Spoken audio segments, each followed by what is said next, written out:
Hey guys, welcome back to Magic TV. My name's Craig. It is 9 o'clock on a Monday, which means it's time for a 5x5. And today I'm back with another one of the Performer Spotlight 5x5s. This is where, basically, I spotlight a performer. I show 5 full live performances of a magician or a performer in magic, somebody I respect, and I talk about what we can learn from that performer. Now today I'm taking a slightly different approach. I'm doing a performer spotlight on somebody I know very well, Mr. David Penn. Now obviously I've known David for years. David's an incredible performer, just a really, really great performer. Now a lot of people know him as a close-up magician because over the years he's released numerous magic tricks and a lot of them have been close-up, and these days he does a lot of cabaret magic and tech magic and close-up magic. But when I first knew David, primarily he was a stage illusionist, and as well as doing stage illusions, he did close-up and he even did a few kid shows. He was the only person I know of that won the Children's Entertainer of the Year, the Close-Up Magician of the Year, the Stage Magician of the Year, the Illusionist of the Year. But I think a big part of what he did were illusion shows, right?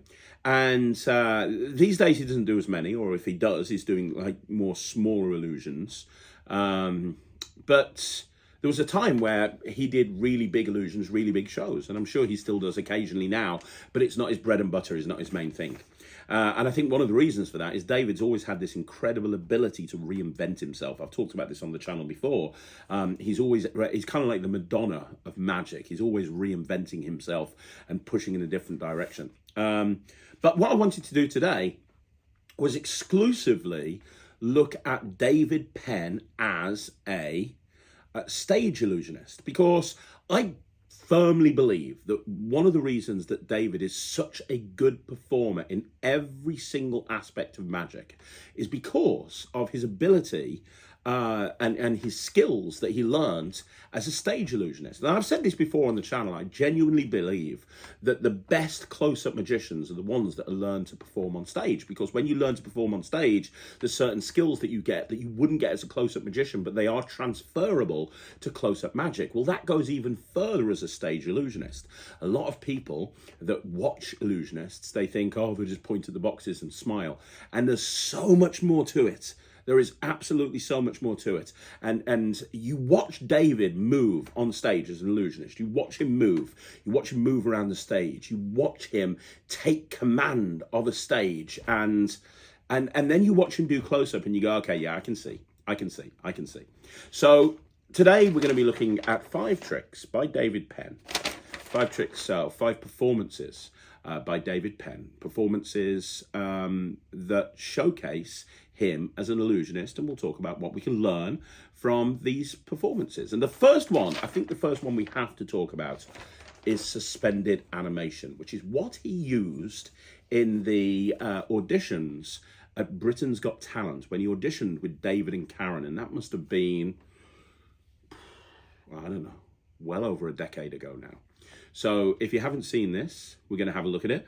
Let's have a look at the first video. It's David's audition from Britain's Got Talent.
So that illusion that you just saw is one of my favorite switchy placing illusions.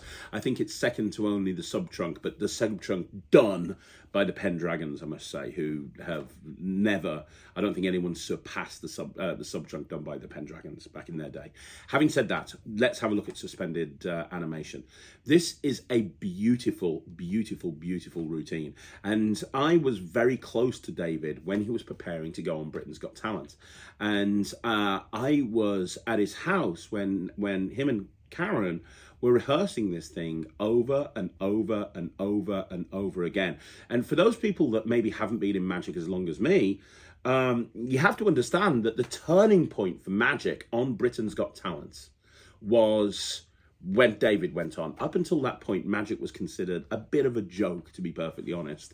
And then David went on with Karen and made the whole thing cool and got really great reactions from all of the judges, both in the auditions and the semi-final. And really at that point, everything changed. Now, years later, Russ Stevens came on board and he really took the magic on BGT to an entire other level. But at the time, it was David Penn who opened the doors for magicians to walk through and showed them that there is a chance that you can go on Britain's Got Talent and not be ridiculed. And that is what we saw here. He went and just think about the risk that he was taking. Because when David went on Britain's Got Talent, and I spoke to him about this at the time, when David went on Britain's Got Talent, he was not exactly, you know, it's not like he wasn't successful. He was incredibly successful. He was going out doing big shows. He was successful. We were doing the Wizard product review together. He was creating magic, best-selling creator. His shows, he'd been on TV numerous times, doing numerous different things. Going on Britain's Got Talent was a risk because up until that point, magic had been ridiculed. And him going on there, he had everything to win and nothing to lose. Sorry, everything to lose and nothing to win. Because a win, yeah, probably would have catapulted him in a few different directions. He would have had some extra gigs and some more notoriety and definitely some social proof. But on the flip side of that coin, man, what he could have lost. So, I mean, I think that the first thing I learned from watching this isn't so much about the video. It's about the fact that sometimes in your career, you've got to take risks. David Penn is successful.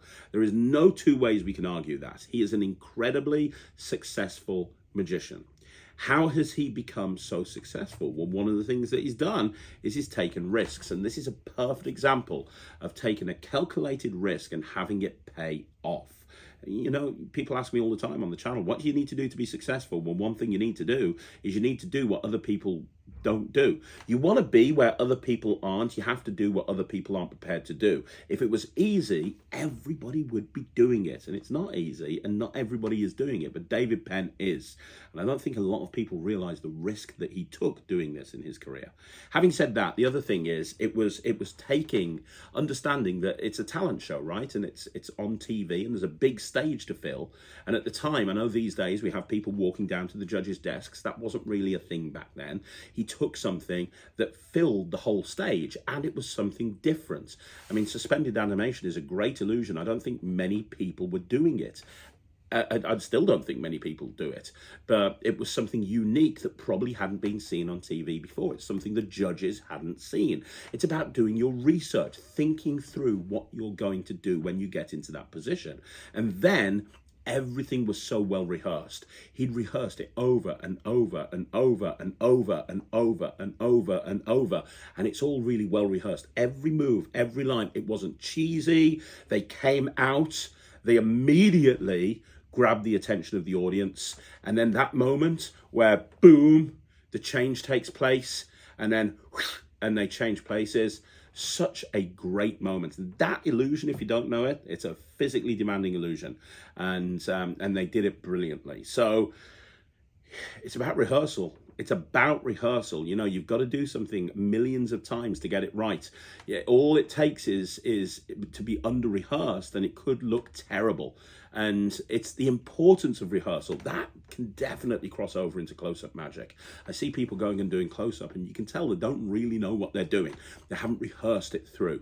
And if there's anything that we can learn from watching David on Britain's Got Talent do suspended animation, it's that you have to really focus on making sure that you've thought through every little thing and it's all completely perfect.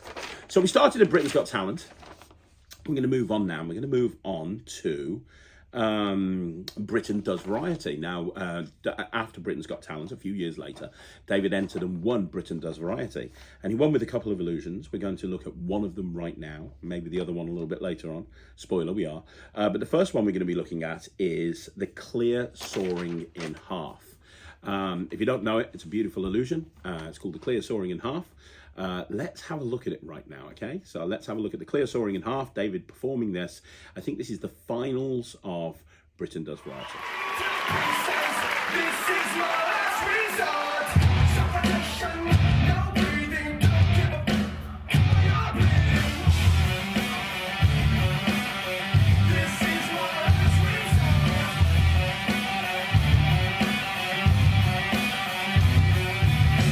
Cut my life into pieces. I reach my every spot. Suffocation, no breathing. Don't give up, keep on coming, you're bleeding. Do you even care if I die bleeding? Would it be wrong, would it be right? It was on my life tonight. Chances are better right. New relation out of sight. And I'm contemplating suicide. Cause I'm losing my sight, losing my mind. Wish somebody would do it fine. Losing my sight, losing my mind. Wish somebody would do it fine.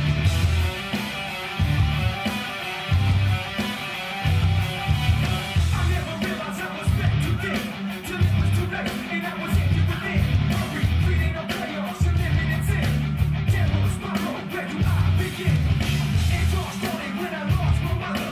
No love for myself and no love for another. Searching to find a level on a higher level. Finding no different questions again.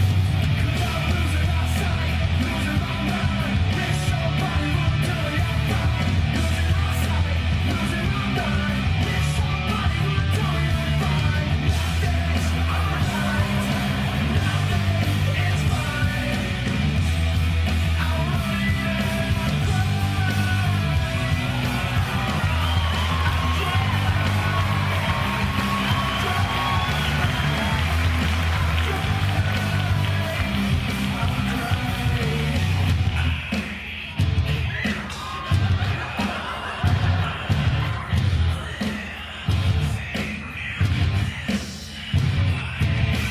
cut my life into pieces. This is my last resort.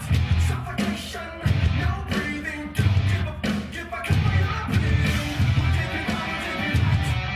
It was on my life tonight. Chances are better right. New relation out of sight. And I'm contemplating suicide. Cause I'm losing my sight, losing my mind. Wish somebody would tell me I'm fine. Losing my sight, losing my mind. Wish somebody would tell me I'm fine. Nothing's alright. Nothing is fine.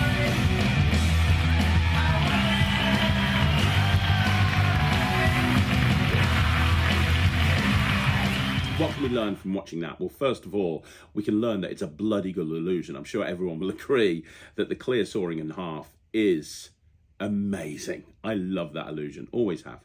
But there's a few things that we can learn. And the first thing is, the musicality behind this is perfect. I cut my life into pieces as you're doing a soaring in half. It just fits. Now, go and watch the whole show. It's available on YouTube somewhere. Go and watch the whole show because the transitions between illusions are just beautiful. In this particular final piece of Britain Does Variety, he starts off by doing by making Blammo appear on stage, which is David's dog, who unfortunately passed away.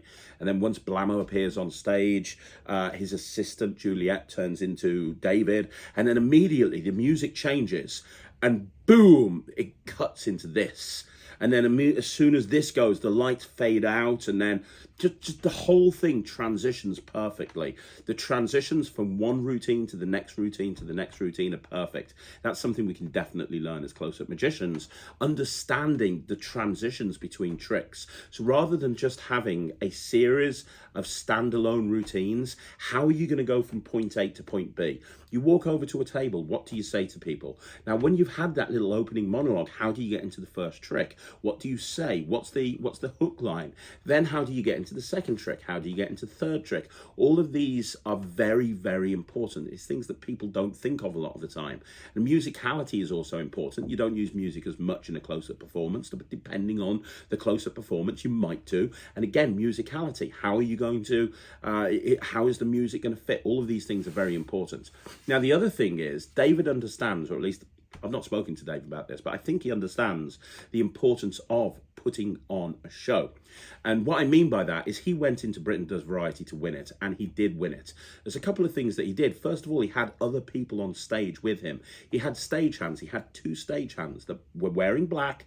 They blended into the background, but they came forward when they needed it. I see a lot of illusionists which just a guy and a girl, and the guy does everything, which means they, as the stars of the show, have to bring their own props on. If there's a box that needs moving, they have to move the box. If they have to go and get a sword, they have to get the sword. And all of this slows down the performance. Well, having 2 people on stage with him there means that none of that takes place, because they're there to do everything. So he can be the star of the show. He can be the person making the magic happen. You know, it's hard to look, you know, when David performs illusions on stage, he looks powerful. He looks strong. You know, he's very fit. He's very well built. He looks powerful, and it's very difficult to put that aura across when you're just moving boxes all over the place and looking like a glorified, you know, mover person. So by having those people on stage, now he would have paid those people to be there. You know, this is an unpaid gig. This is a competition, right? He would have paid those people to be there, but he understood the importance of making him look as good as possible. And the way that he made himself look as good as possible is by having those people with him. Also, the illusions were getting pushed on. This is something that David actually gave me advice on. When I did my first big show, when I decided to get into illusions, I littered the stage with illusions. There were boxes everywhere. And he turned around to me at the end of the show and he said, "Hey, I really like it. One thing I'd tell you is keep them all in the wings and then bring them on one at a time so everything looks less cluttered." And that's what he had there. I know there was an illusion in the background, but that was because it was connected to water and he had no choice. But the foreground, he was doing numerous illusions in this piece, but they were getting pushed on and pushed off, and so that the focus was just on that thing. So what can we learn from that as a close-up magician? Well, how do you keep your props when you're performing? I see people that put decks of cards everywhere, and I'm going to put this coin there, I'm going to put these cards here, I'm going to put this here, this there. Work out your pockets. Just literally have the thing that you want people to focus on. I think that's really important. And understand that sometimes if you want to make a big impression, you need to make sure that you go to the next level to do that. David paid people to be on stage with him to make him look as good as possible. Are there things that you can do in your act to make you look as good as you possibly can look? It's the question that you need to ask yourself. So after that illusion, we're going to go on to something else. Now, this is a slightly different one. And the reason it's a slightly different one is because he's going to be doing the head chopper. Obviously, knowing David, it's not a normal head chopper. It's a clear head chopper. It looks beautiful. But he's going to be doing a head chopper. And he's going to be doing it at a wedding. This is not a stage performance. This is an illusion, but it's not a stage performance. It's done at the end of a wedding breakfast randomly, but it's amazing. It's really funny. Let's have a look at David's performance of the head chopper. We're just going to perform an amazing illusion. Oh, shoot. On Darren. Now remember, Darren, you've not been set up in any way. What we've got here is a solid piece of steel. It's actually a quarter. I hope this works. It's going to really ruin the wedding, isn't it? I'll pay for that suit. Don't get Darren, it's a solid sheet of steel. It's actually a quarter of an inch thick. With the right velocity, this is capable of cutting through a concrete block 9 inches thick. Hold on to that just there for a moment for me, Darren. You've not been set up in any way whatsoever.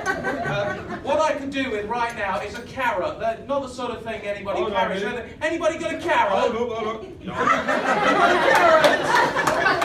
Oh, I can't believe this. What a coincidence. You're not being set up in any way, though. It's not being set up. I'm going to place this just there. And we're just going to demonstrate this, because in a moment, Darren, you will be right there. Seriously. Let's just demonstrate this. I'm going to put this in here. Make sure everybody can see this. There we go. Right, can everybody see that? Have you got a good shot? You've got that video, everybody. That's perfect. You can see that? Perfect.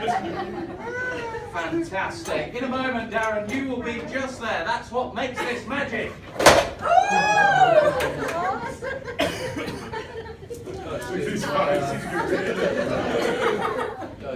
Don't worry about it, Darren. We'll do it anyway. That's a solid sheet of steel. In a moment, I'm going to get you to peel down just behind here, and we're going to lock you in place. Could you hold on to that? Could you hold on to that bit just there? That'd be fantastic. Darren, if you could peel down just there, that'd be perfect. Oh, hang on a minute. That looks a bit uncomfortable, doesn't it? Has anybody got a cushion? Yeah, hold on a minute. What are the chances of that? You've not been set up in any way, mate. Right? Just want to make sure you're really comfortable down there, all right? Perfect. All right. That's perfect. Just that. So, Darren, you're just going to lean forward like that, and just put your chin forward on this bit, just here. We're going to lock you in place, let that go all the way down. Perfect. And lock you in place just here. Now, Joe was just telling me while we're in this position, if I could just mention that he would like you to go a little bit easy on the best man speech. Is this a good time to discuss this? It would be good if we discuss this at this point. I'm going to make you a little bit more comfortable.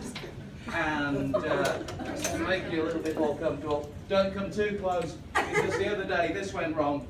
His head rolled off onto the floor, rolled down the stairs of the beautiful Forest of Arden here. But I don't want you to panic. If that happens, don't panic. I've got other tricks. It's all right. Darren, we're going to do this in a moment. Don't worry, I'm not. My boyfriend is, but I'm not. Actually, it could actually go wrong. It's a fair point, ladies and gentlemen. Has anybody here got a basket? No. Right. Yes. Yes! Just had to look in my record. Just have to have one. Just happens to have one. Just there. There's a basket. Just there. Just in case this goes wrong. Actually, just a moment. Actually, Darren, is that you? I think I'll put it round the other side. You're starting to feel worse, aren't you, Darren? We've got some carrots here. And we're going to put carrots actually underneath, to the side. Don't know what that is. Just there on that side and above your head. I've got a little contract just here for you as well, Darren.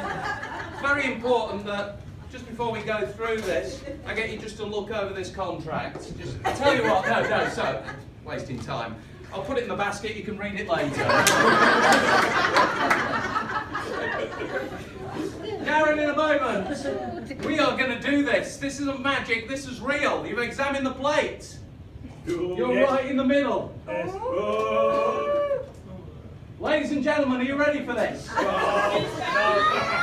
have a countdown from 10, 9, 8, 7, 6, 5, 4, 3, 2, 1.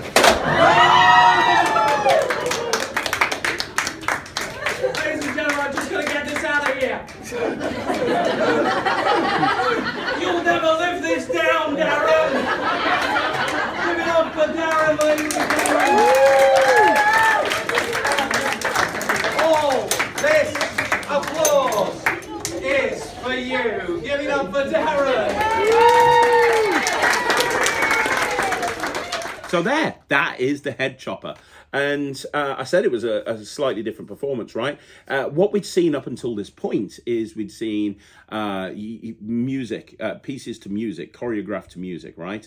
What we have here is we have a totally different thing. He's not doing it to music. He's still got the illusion, but he's going for more of a patter-based style, and that works because of the illusion that he's using. He's using a head chopper. He's not putting a girl in a box or anything like that. He's using a head chopper. He's got more of a you know, it's more of a patter-based trick, is what I'm trying to say. And the thing that I want you to understand from this is, watch it. He's funny. Now, I don't think David Penn would describe himself as a naturally funny comedian. I don't think he's the sort of person that would stand there writing and making jokes for his act. And I don't think we'll ever see David in a stand-up. You know, he's not Sean Hayden, his partner on the Wisdom Product Review. I know Sean does comedy clubs. I don't think David would. I don't think it's his style. But you can see that David is really funny in this act. And part of the reason is he's obviously sat down and scripted all of the comedy here. There's lots of key moments that are very, very funny, but it's all scripted. Now, there's two things about this. One, it doesn't come across as scripted at all. It looks like it's off the cuff. It looks like it's improvised a lot of the time, improvisational, but in actual fact, it's not. So a couple of things we can learn here. First of all, scripting's important. We all know that, right? But second of all, if you are going to be delivering something that is scripted, it's important to not make it look scripted, because if it looks scripted, the problem is you can kind of tell. I've seen acts that go on Britain's Got Talent and they just look scripted, and that's never a good thing. So if you're going to be scripted, make sure you don't look scripted, and that takes a lot of practice and a lot of rehearsal. The other thing that we can learn from this is David. David does a lot of weddings, and he charges a lot for close-up magic, probably more than most people I know, right? And David's all about making sure that people realize that he's worth every single penny and upselling. Now, I don't know the situation behind this and what ended up happening with a wedding and having a head chopper at a wedding, but you know, I'm willing to bet that he offers a head chopper as an upsell. That does a couple of things from a business point of view. First of all, that puts you in an entire other league when it comes to other magicians that they might have inquired with. Okay, and inquired with this magician that's given me a quote, this magician that's given me a quote, this magician's given me a quote, but he says at the end of the thing he can do a full stage illusion on the best man that's going to bring the house down. And by the way, here's a video of me doing it at another wedding. You know, I could see that not only would that push him over the line compared to his competition, but it's also going to give him a healthy upsell, which is going to up the amount of money and therefore the amount of profit that he's taken from that particular gig. So it's an absolute no-brainer to do that. And it really allows him to stand out. Let's be honest. How many weddings do people go to, or events where there's a close-up magician? It's very difficult, no matter how good you are, to stand out compared to that other magician. I think they're going to remember David Penn. I went to a wedding and there was a close-up magician. He was amazing, but then he chopped the groom's head off. And then, you know, so from a business point of view, this is really clever thing that he's done here, and something that we can all think of from an upselling point of view to make ourselves stand out and make a brand and be unique. But the other thing that you have to see here, if you go and look at the performance, David's interacting with the with the groom and you know, kind of like, hey, did you bring this? Did you bring this? Did you bring this? Very funny. It's a really funny way, kind of saying to the audience, it's not a setup where it's obviously a setup. So there's a lot to love about this. There's a lot you can learn from this, especially if you're a wedding magician. My God, there's a lot you can learn from this if you're a wedding magician. But now we're going to move on, and what we're going to look at now is we're going to look at another illusion, and we're going to go back to Britain Does Variety right now, and we're going to look at another routine, and this is the water tank escape. Now, he did this on Britain Does Variety. I've used the footage from Britain Does Variety, but he also used this routine on the semi-finals of Britain's Got Talent. Now, unfortunately, David didn't get through to the finals of Britain's Got Talent. I thought he should have done, but, you know, that's by the by. He got through to the semi-finals and did this. Great routine, and he used this to close his Britain Does Variety act as well. And I can understand why, because it really is a very strong piece. If you haven't seen it, let's have a look at it. It's called The Water Tank.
So one of the things that I think that magicians can do to really elevate their performance, both from their point of view and also from the point of view of the audience watching the performance, is I think that they can the audience, what I'm trying to say here, the audience doesn't know what the magician is going to do, right? But they will assume. You know as well as me, if I gave somebody a lemon and then I had a dollar bill disappear, they're going to think it's in the lemon, right? Because I gave the lemon out at the beginning. There's certain things that people assume that's going to happen. They try to fill in the blanks ahead of it happening. People just do that. It's human nature.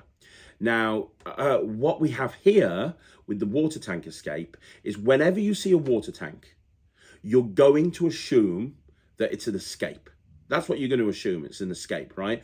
Because that's how it's always been portrayed on film. It's always been portrayed on TV, that you put somebody in a water tank and they have a certain amount of time to escape. Well, what we have here in essence is a transposition. This is kind of like a metamorphosis, a suspended animation. But the water gives a whole other level to it because you know, that Juliet is absolutely locked inside that water tank. David absolutely is outside the water tank. And in a split second, they change places. And that moment where he comes out and is soaking wet and, you know, it just really elevates everything. But people don't expect that. Even when David is sitting on top of the frame and is about to drop in, I don't think they know what's going to happen at this point. I still don't think they think, well, they're going to change places. I don't think they know what's going to happen, but I'm pretty sure they don't think they're going to change places. And so when that moment happens, it's like a what? It becomes more impressive than a normal water tank because now not only has the girl escaped, but David's got in. And it happened in like literally 2 seconds. What? How did that happen, right? So the choice of this trick as a finale is a really clever one. You could do this and do another illusion where there's a transposition, like a subtrunk, suspended animation, assistant's revenge, whatever. You could do this and that in the same show, 100%. Purely because this doesn't feel like that. It feels like a completely different illusion. So I think the thing that, and also David presents it brilliantly. If you know, the whole soundtrack at the beginning, bringing, you know, really drawing people in. And really drawing people in, and then all of a sudden, boom! It starts and the music kicks. I mean, David's ability to, you know, look at something theatrically and build a show around it is amazing. It's great, really, really good. Very few people can do that. Russ Stevens can, obviously, but there's very few people that can. What we can learn as close-up magicians when we watch David do this particular routine is understanding that our audience are going to make assumptions. They always do. Like I said, it's human nature. They'll try and fill in the blanks. If they see a card go into the middle of the deck, they're going to, and it comes to the top, the next time you put it in the middle, they're going to assume it's going to come to the top. It's just human nature. So knowing that that's how they're going to think, how can we play with that? How can we use this information and turn it on its head so that we can provide the sort of surprise that David has supplied here in this performance and in the performance on Britain's Got Talent? I'm not going to answer that question. That's for you to answer. But look at your magic and think about what assumptions people make when they watch you perform. And then think about what you can do to take those assumptions and change them. Because then it's going to be unexpected. It's going to be even better than what you had planned in the first place. Now, the final one that we're going to go for is, I've got it here. He never did this on TV. But this is Eclipse. Now, the first person I saw do this was Mark Kalin and Ginger Lee. And Eclipse, I would say, is in my top 5 favourite illusions of all time. And David does this brilliantly. He does it very differently to any person I've ever seen. David's performance of Eclipse is very, very different to anyone else. But it's such a strong performance. It really is. If you've not seen Eclipse before, it's a great trick. Let's have a look at it.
So there you go. That's Eclipse. Isn't it beautiful? Like, it's amazing. And I've seen 2 or 3 people perform it, and they do it in very different ways. And David performed it brilliantly. Now, I'm not really going to talk about the performance here. I remember when David bought this prop, and he spent a lot of money on it. A lot of money. Like, a lot of money in order to get this, because he knew, or at least I think he knew, or I think this was the case, there was virtually nobody, if nobody else, doing this in the UK. It gave him something unique and something different to do, that would look amazing on a show reel, that if he was called to do a TV spot, he could take this and it would play big. It's an incredible asset. He had the same approach when I first met him. He was famous for making a helicopter appear on stage, and he was one of the only people that did that, and he had a helicopter appearance in his warehouse. This is along the same sort of vein. I talk on this channel about the magic's in you, it's not in the prop, and we shouldn't be looking at the latest and greatest trick to make us famous, because that's not going to make us famous. What's going to make us famous is becoming entertaining and marketing ourselves and building up a brand, and I very much believe that 100%. But by God, it doesn't hurt to have that prop in your repertoire, that thing that nobody else does, right? It doesn't harm us having that, because having that in your repertoire is a really it's a really strong thing to have, because having that moment, having that thing that you can do that nobody else does. You could probably get on TV with that. You could get on something like Penn and Teller with that, you know, but it's finding that. And it's also investing in your business. Like, I'm willing to bet that, like, the amount of money David spent on this is astronomical, but it was worth every penny, I assume, and then some, because it gave him something that nobody else has. And look, here's the thing. If you want to be successful in business, you've got to spend money. You've got to speculate to accumulate. You've got to spend money to make money. You know, I run a couple of pretty well established and successful businesses, but you know, we spend a lot of money on advertising, we spend a lot of money on SEO, we spend a lot of money on PPC, we spend a lot of money on this stuff, because we know that that's what we've got to do to bring in that return. You need to look at your return on investments. And again, it goes back to what I said at the very beginning, which is taking risks. And here's the thing with risks, this is what I believe anyway.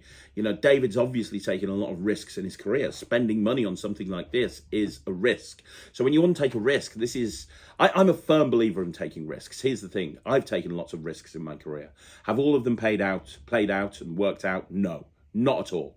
But I wouldn't be where I am right now if I hadn't taken a single risk. I wouldn't even be in magic.